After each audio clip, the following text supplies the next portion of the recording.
अन्नदाता हेल्पलाइन निशुल्क फोन संपर्क सेवा के माध्यम से आपकी द्वारा पूछी गई समस्याओं में से एक या दो महत्वपूर्ण समस्याओं को हम अपने कार्यक्रम में शामिल करते हैं। इसी के तहत आज की चयनित समस्या और उसका जवाब इस प्रकार है। अन्नदाता निशुल्क फोन संपर्क सेवा के माध्यम से पूछे गए प्रश्नों में से आज हमने जिस प्रश्न को कार्यक्रम में शामिल किया है उसे पूछा है ग्राम गोठड़ा, जिला भीलवाड़ा के कृषक विजय कुमार ने। ये बैकयार्ड मुर्गी पालन के बारे में संपूर्ण जानकारी चाहते हैं। तो विजय कुमार जी, आपकी जानकारी के लिए प्रस्तुत है कार्यक्रम का ये अंश।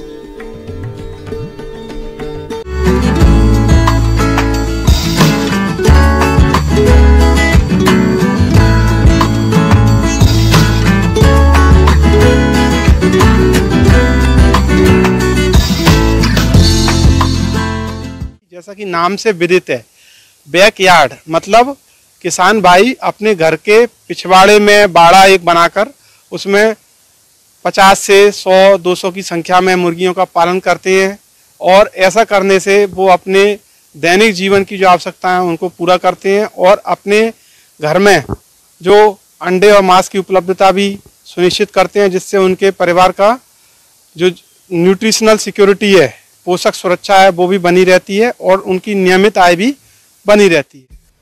ग्रामीण क्षेत्रों के लिए कृषि से जुड़े कई ऐसे व्यवसाय हैं जिन्हें करके किसान मुनाफा कमाते हैं, लेकिन छोटे किसान या जिनके पास खेती के लिए जमीन नहीं है या वे अधिक पूंजी नहीं लगा सकते, उनके लिए देसी मुर्गियों यानी बैकयार्ड मुर्गियों का पालन फायदे वाला हो सकता है।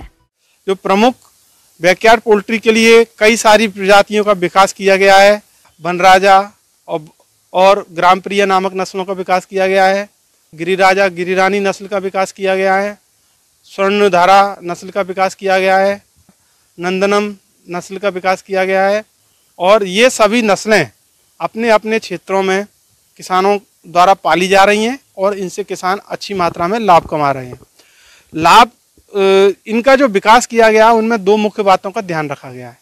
सर्वप्रथम तो ये जो हमारी देसी मुर्गी है उसमें रोग प्रतिरोधक क्षमता और विपरीत वातावरण को सहने की क्षमता तो होती है, लेकिन इसका जो उत्पादन है वो बहुत कम होता है। तो जब इनका विकास किया गया जो उच्च नस्लों का, तो इनमें रोग प्रतिरोधक क्षमता और वातावरण को सहने की क्षमता को बनाए रखते हुए इनकी जो उत्पादन क्षमता है उसको बढ़ाने के पर विशेष ध्यान दिया गया। और वर्तमान में जो बैकयार्ड की जो प्रजातियां विकसित की गई हैं वो करीब 120 से लेकर 160 अंडे प्रति वर्ष देती हैं और इनकी जो 1 किलो का भार है वो करीब 8 से 12 सप्ताह में प्राप्त कर लेती हैं, जो हमारी देसी मुर्गी से बहुत अच्छा है। साथ ही इनकी रोग प्रतिरोधक क्षमता उच्च होने के कारण किसान भाई इनको आसानी से पाल सकते हैं। इनके प्रबंधन के लिए कोई वैज्ञानिक विशेष परिस्थितियों की जरूरत नहीं होती है। इन प्रजातियों का प्रतिवर्ष लगभग 140 अंडों का उत्पादन होता है और 2 से 3 वर्ष तक अंडा देती हैं। यानी एक मुर्गी अपने जीवन काल में औसतन 250 से 300 तक अंडों का उत्पादन करती है और इनके मुर्गे भी बाजार में अच्छी कीमत पर बिकते हैं। ऐसे में अगर आप 25 मुर्गियों का पालन करते हैं तो एक साल में करीब 20,000 रुपए बड़े आराम से कमा सकते हैं।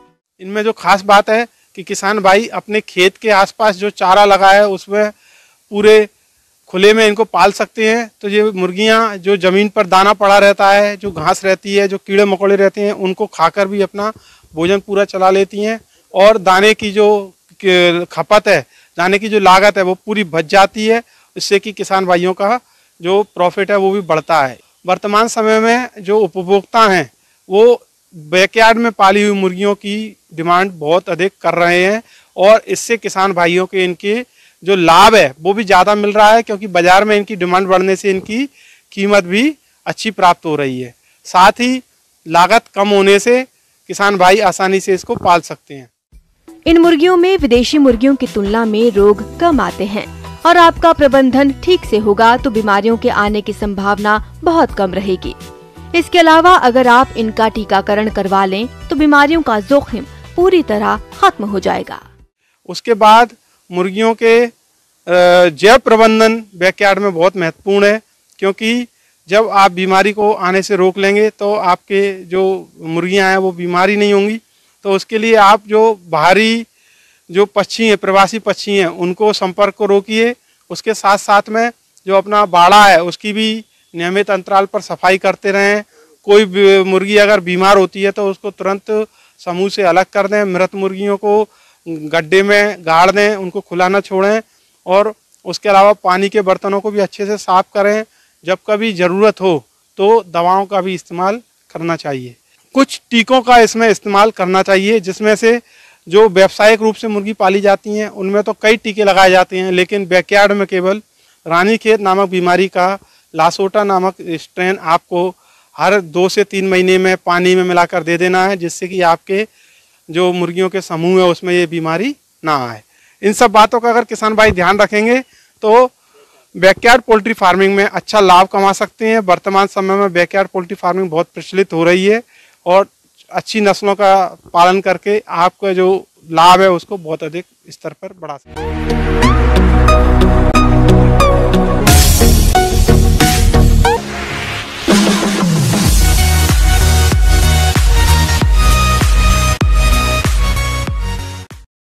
राज्य की विभिन्न मंडियों में कृषि उत्पादों के चढ़ते उतरते बाजार भाव की संक्षिप्त जानकारी इस प्रकार है।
हम यह उम्मीद करते हैं कि आज का कार्यक्रम आप सभी दर्शकों के लिए उपयोगी रहा होगा। किसान भाइयों, अन्नदाता आपकी सेवा के लिए संकल्परत है और कृषि संबंधित समस्या एवं सुझावों के लिए आप हमें इस पते पर संपर्क कर सकते हैं। प्रोड्यूसर अन्नदाता, news 18 Rajasthan, Ramoji film city, Hyderabad 501512। साथ ही आप हमें ईमेल भी कर सकते हैं। हमारा ईमेल है p18 annadatarajasthan@nw18.com। इसके अतिरिक्त आप हमें निशुल्क हेल्पलाइन नंबर 180088921163 पर सोमवार से शनिवार सुबह 10 से शाम 4 बजे के बीच संपर्क कर सकते हैं। फिलहाल अन्नदाता की पूरी टीम को इजाजत दीजिए। कल फिर इसी समय आपसे मुलाकात होगी कृषि संबंधित कुछ और महत्वपूर्ण जानकारियों के साथ। नमस्कार।